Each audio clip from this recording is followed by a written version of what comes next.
Un šeit nevar vilkt vienādības zīmi biznesa izglītību uzņēmējs.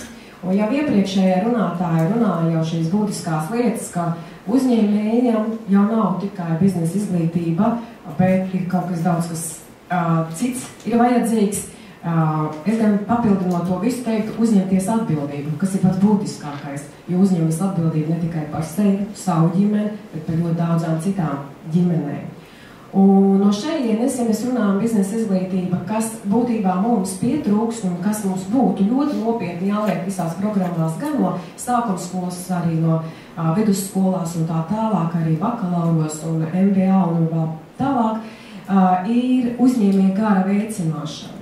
Jo, ja mēs mācam arī jauki lasam līderi pa līderību un dažādām tēmām programmas, mums tomēr jāskatās no šīs filozofijas, vai ir saimnieku filozofija, vai patērētāju filozofija.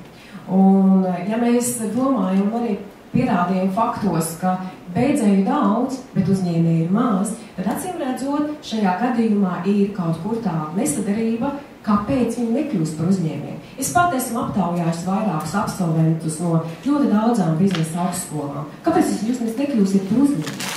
Jo būtībā jūs zināšana tā bagāža ir ļoti liela un varbūt pat daudzos jautājumos IT tehnoloģijas lielāka kā man ar 20 gadiem biznesā.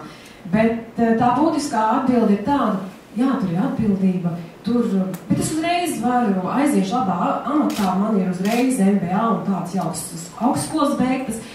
Priekš kam man ir jāpūlās, priekš kam man ir jācīnās, priekš kam man ir jādomā.